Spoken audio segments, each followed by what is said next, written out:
The biggest reason that competition is actually important and not just something for people who want to do sports instead of real martial arts is intent. The fact is that it is almost impossible, not exactly, but it is almost impossible to get the intent, to get the level of aggression of a real critical engagement just sparring. And while competing certainly doesn't get you all the way there, competing puts it one more level above what you're going to be doing in friendly sparring. The big difference there is when you're competing, the possibility and the likelihood of getting hurt are real, and there's nobody that's going to kick the other guy out for hurting you, because that is the point. Now, there are limitations on that in competition, and that's what most people are griping about. But the fact is that it is still more than what you're going to get in class. Now, is it possible you end up sparring with somebody that you don't like or whatever? Yeah, but I mean, if you are in a good school with a good instructor, they're not going to let things get up to that competition level, and you can't train like that day in and day out anyway. So while I will always tell people it is not necessary to compete, you absolutely need to be training with fighters, and not necessarily competitive fighters, but at least people who have fought for real in varying circumstances, because you need that lens of, does this work not just technically, but does this work under stress, with an aggressive opponent coming at you, with somebody who doesn't care about your health and safety? Can I make this work when there's not a safety net there? And that's really the crux of what we're getting into. It's the intent. What is intent, right? Intent is, how do we define it? Intent is essentially what effect you want to create with whatever action you are taking. You are trying to create an effect. It's really all intent is. It is, purposefully trying to create an effect. And what I find a lot of the time is in sparring, in class, is that people's intent is simply trying to pull off a move.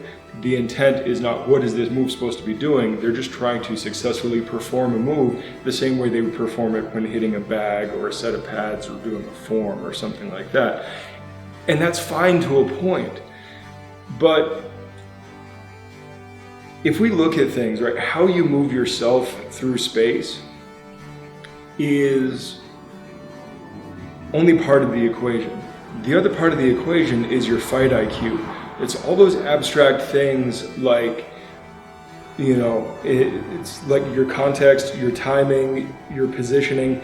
How do I get in the right place at the right time to create the right effect, to resolve this conflict the right way, to keep consequences to myself and those I care about to a minimum, right? Those things are much, much harder to control. How you move yourself through space is most of what we're training most of the time, because those are the variables that we can control. But then you have to be able to take that into, can I do this when there is another free moving body making its own decisions moving around? Can I do that when that body is trying to interfere with what I'm doing, right? And you have to be able to take it to that next level. So, going from moving yourself to drilling it in semi-static fashion, and then moving into doing it non-cooperatively, that's all great. But that's about as far as sparring goes. Sparring is just non-cooperative. It's not truly competitive. And getting to that competitive level is really, really important for a lot of people, and is definitely important to exist within the community at a certain percentage, just so we have people who are vetting things out for us. And then, of course, you have to take it to the next level of actually doing this stuff live for real in critical circumstances, which is not something that everybody is willing to do themselves. But be happy that there are people that are willing to, or who are forced to, and are willing to share those lessons with you, because they're the ones that are actually taking it to that next level and saying, I demonstrated that I can make this work, or I couldn't make this work. Now, we do have to be careful, right? Not everything that everybody fails at or not everything that everybody succeeds at is going to work or not work. It's still very individual and context dependent, but having those data points is really, really important.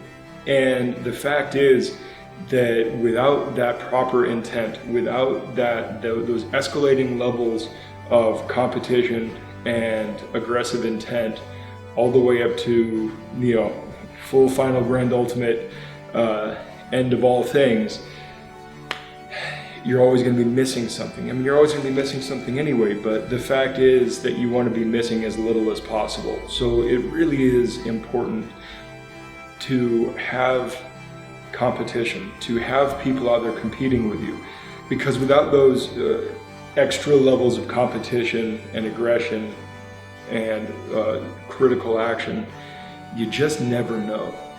And that's probably not good enough. All right, guys, I'm going to talk to you later. Good journey. Thanks for watching. Like, subscribe, share, give the dog a bone.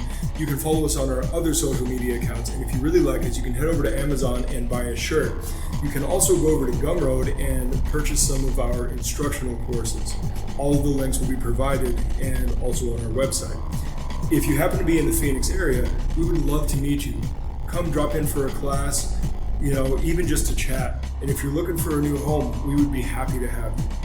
So until next time, good journey.